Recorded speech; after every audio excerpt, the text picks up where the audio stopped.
40 minutes yung lakad namin from accommodation to tabing dagat. So sakto lang siya exercise natin.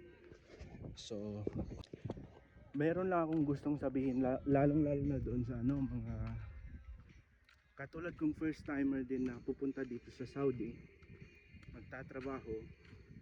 So advice ko sa inyo na hindi pwedeng wala kayong pocket money guys, kasi mahirap na kahit sabihin na nating nasa contract nyo na may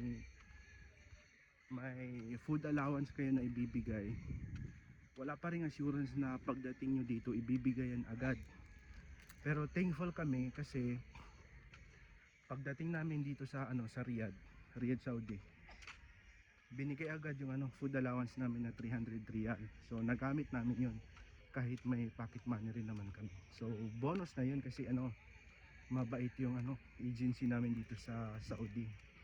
Pero kasi bakit ko sinasabing hindi pwedeng walang pocket money, kasi may mga kasamahan kami dito sa camp na nakampante sila na kahit hindi na magdala ng pocket money, kasi nga sa contract nila pagdating dito ibibigay yung 300 riyal na allowance. Pero may mga ibang agency na hindi talaga nila binibigay, sinasabay nila sa sahod pa.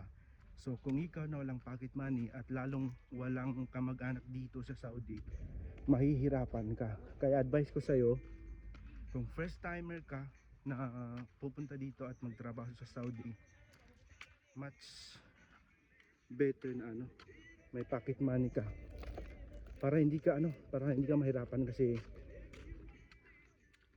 kung ma-assign ka sa malayong lugar, lalo na dito sa amin na nasa Tabuk kami, so almost 17 hours ata yung biyahe namin from Riyadh to Tabuk So mas mabuting handa tayo kasi mahirap, lalo na wala tayong kilala dito maliban sa mga kasama natin. So yun, kailangan may extrang pocket money kayo bago umalis sa Pilipinas. Kasi kung nasa airport kayo, pwede naman kayo magpapalit ng riyal or pagdating dito sa Saudi, pwede naman dito na kayo magpapalit. Pero mas better na sa Pinas pa lang nakapag-convert na kayo ng riyal. So yun lang, para hindi kayo mahirapan guys.